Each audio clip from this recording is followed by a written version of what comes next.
So there is definitely a shared background of gynecological knowledge in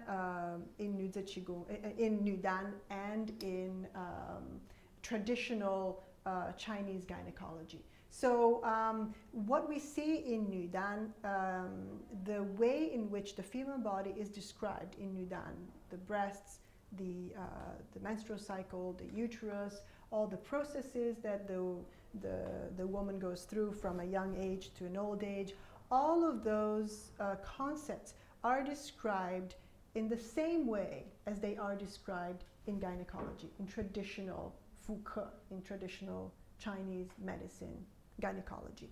And I found it very helpful in my research to go and read gynecology, traditional Chinese medicine, gynecological books in order to understand better what the Nüdan texts were talking about in terms of female physiology. So the female physiology that is described in Nüdan texts comes from traditional Chinese medical understandings of the female body.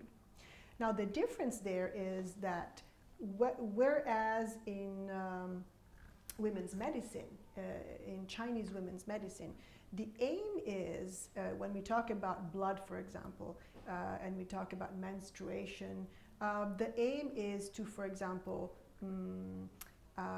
make the menstruation more regular. In some cases, there are many cases discussed of stagnation, of blood stagnation, and so the aim is to, through medicine, through acupuncture, the aim is to eliminate the stagnation and make the blood flow. And health for a woman is defined as having a regular blood flow and therefore being able to conceive and produce offspring for the family. This is health as defined for a woman.